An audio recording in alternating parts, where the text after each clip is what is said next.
After our time in Kootenai National Park, we headed out and spent the night at Red Street Campground on the southwest end in the town of Radium Hot Springs. While there, we encountered a determined male dusky grouse chasing a female. For a while, he started chasing after some of us. I guess he thought we were competition.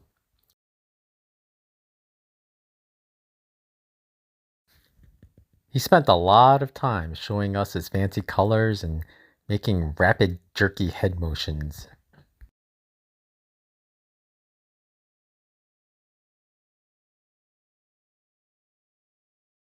When he refocused on the female, we noticed he would walk in a direction at an angle to the female, speed up, then all of a sudden turn straight towards her and then make an unnatural wonk sound when he got close. We heard it earlier but had no clue what it was, but now we know.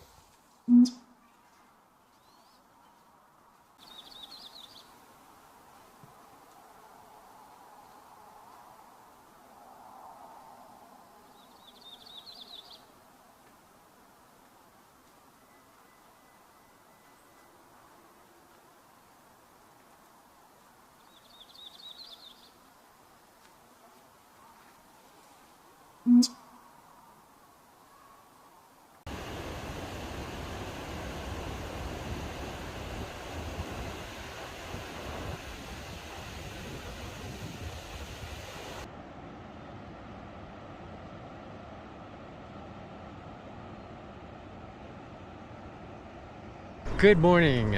We are here at Takakkaw Falls, and we actually spent the night at the walk-in campground. I'll give you some footage of that and talk about that later. It's a pretty nice spot. But today we're gonna go do the Highline Trail, or portions of it, and go up to, I think Yoho Pass, was it? Or yes. Was it Wilcox? Yoho Pass, and hit Yoho Lake as well. So it's a short hike, a little less than 8 miles, but the beginning is gonna be a steep climb. I think it's gonna be like 2,000 feet up, steady, nothing hard, just non-stop. And it's not gonna be the only time we do it. We're gonna do it another time later as we go up that route and hit the Iceline Trail. Iceline Trail. So we'll see you as we get to the trailhead portion.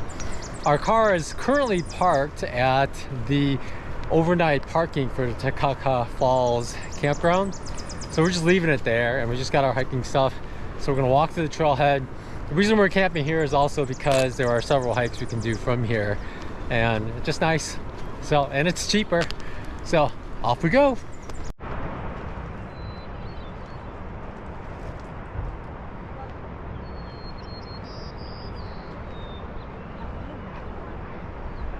Yoho Lake, 3.9 kilometers up that way.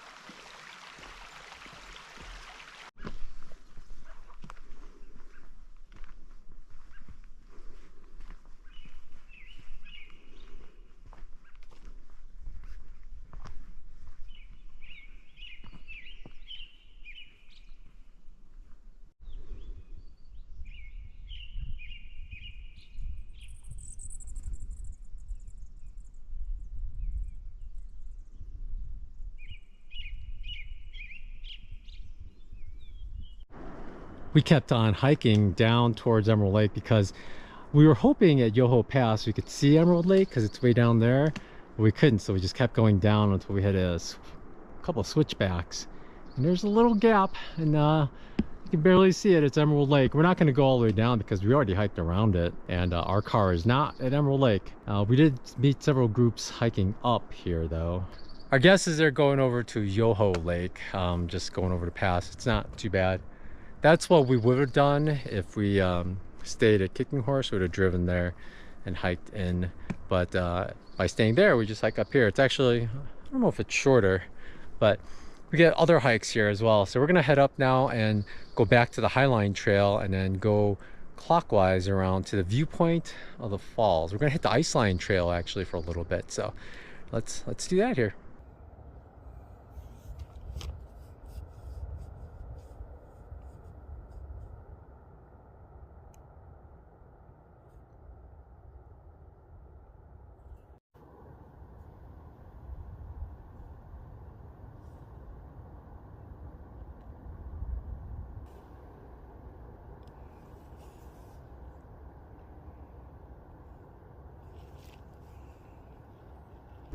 Where we are on the Highline Trail, we're almost at the Iceline Trail, and it finally came out of the trees, so we got good views.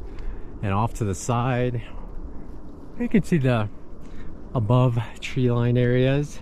No snow on that side. But what's interesting is the Iceline Trail is below us, so we're actually going to descend down to it once we connect. And we only have 3 miles to go. And Tina brought up that it's probably called the Iceline Trail because you can see all the ice on the other side of the trail. And that glacier up there is what feeds Takakkaw Falls. And there's an ice field, it's like Wapiti ice field. And then that actually forms the Daly Glacier, which you see right at the bottom there. And then it all goes through the canyon and dumps out at the falls. Pretty wild. It's really nice seeing it from above. We saw that there may be a trail that takes you up there where you can see Takakkaw Lake, but we're not going to do that. It seems uncertain, and we have a full schedule already, so pretty wild down there though.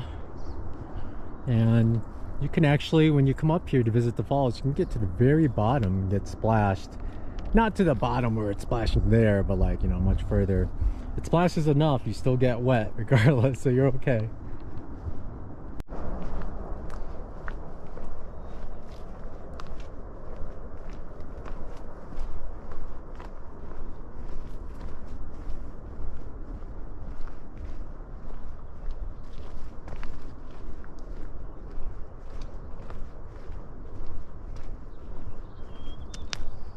Way out there above the falls, there's like another cascade. We believe that's Takakkaw Lake, and that's the outlet for the lake coming out. You can't see any of the water in the canyon there. It's pretty crazy. Just way down in there.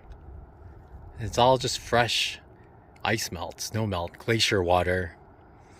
Super old glacier water.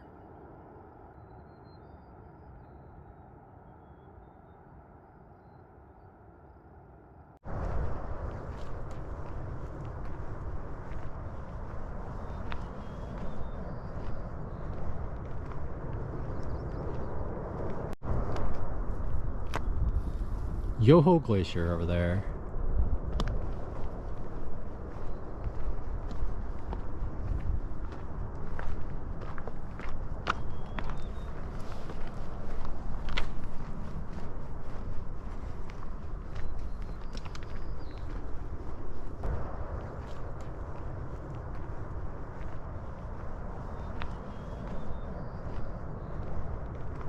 And just like that, we're down at the hostel parking lot, which is kind of like a trailhead.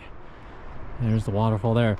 What's interesting is this hostel is also closed. We found these national parks have a lot of hostels, but I think all of them are closed, or most of them. But we're guessing maybe COVID just shut them down and it never opened up. I don't know. It's kind of sad. But that would have been a nice hostel to stay if you want to hike the Iceline Trail. Just some place to shower or something before or after. And you get beautiful views of the waterfalls from there. Obviously, I'm back at the car. The hike was pretty good overall. The funny thing is, maybe like 0.1 miles from the car, it started raining. And now, I don't know if you could hear, it's raining lightly. It's raining a little heavier actually, but I'm actually sitting in the car doing some things before I walk back to the camp spot. It's 300 meters down, so it's not far, not close. And I was gonna grab a bunch of things. We've been packing up our tent this morning. We're gonna do that every day, just like the tent, all the expensive stuff like tent, quilt, sleeping pads, and bringing it back. And we're leaving all the cheaper stuff there. I think we said, we were joking that anything above $50 or $100 we're gonna bring with us, and everything else we leave there. The parking lot seems really full today though. And we don't think it's all people doing overnight trips in like one of the backcountry spots.